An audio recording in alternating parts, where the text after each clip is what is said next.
விஜய் கட்சியில சென்னையில ஒரு ஆட்டோ ஓட்டுநர் அவர் வெற்றி பெற்றிருக்கிறாரு. திமுகல ஒரு ஆட்டோ ஓட்டுநர் நிக்க முடியுமா? அதுக்கு வாய்ப்பு தருவீங்களா? அவினாசி அவர் வெற்றி பெற்றிருக்காருன்னா அவருடைய வெற்றியை நீங்க அங்கீகரிக்கணும்ல. சொல்றேன். அவினாசி தொகுதியில திமுக நிறுத்தியது ஒரு சாதாரண அருந்ததி சமூகத்தை சேர்ந்த ஒரு டாக்டர் படித்த ஒரு பெண். அவங்க அரசியலில் பெரிய அனுபவம்லாம் இல்லை, முதல் முறையாக நிறுத்தியிருக்கிறாங்க. இந்த தேர்தலையே திமுக 60 புது முகங்களுக்கு வாய்ப்பு கொடுத்துருக்கிறது. நான் என்ன கேட்குறேன், நீங்கள் அந்த ஆட்டோ டிரைவர் கேட்குறீங்க, எனக்கு ஆதவ அர்ஜுனா தான் ஞாபகம் வராரு. இன்னைக்கு லாட்ரி குடும்பத்தினுடைய 3 பேர் தமிழக அரசியலில் இருக்கிறாங்க. அங்கே சார்லஸ் மார்டின் புதுச்சேரியில் ஜெயிச்சிட்டாருன்னு நினைக்கிறேன், ஆதவ அர்ஜுனா ஜெயிச்சிட்டாரு. அவருடைய மாமியார் ஏடிஎம்கே இதில் லால்குடி தொகுதியில் லீமா ரோஸ் ஜெயிச்சிருக்கிறாங்க.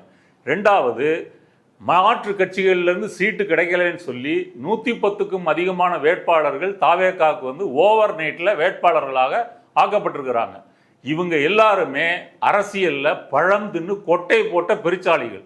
இவங்க எல்லாரும் திமுக அதிமுகவில் இருக்கும்போது என்ன செஞ்சாங்களோ, இப்போ செங்கோட்டையன் அங்கே வாக்குக்கு காசு கொடுக்கலையா, மற்ற தாவேகா வேட்பாளர்கள் காசு கொடுக்கலையா, ஆதவர்ஜுனா காசு கொடுக்கலையா, அப்போ யாருக்கெல்லாம் செலவழிக்க முடியுமோ அந்த வேட்பாளர்களை விஜய் தேடுறாரு, கட்சி தேடுது.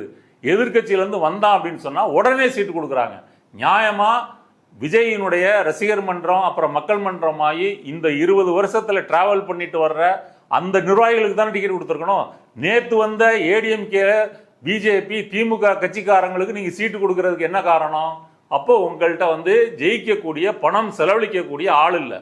அதனால ஒரு ஆட்டோ டிரைவரை பார்க்காதீங்க, அங்கே 100க்கு மேற்பட்ட பணக்கார மாற்றுக் கட்சி வேட்பாளர்கள் இருக்கிறாங்க. இவங்க தான் இன்னைக்கு பெரும்பான்மையா இருக்கிறாங்க. இவங்களை வைத்து தான் விஜய் ஆள போகிறார்.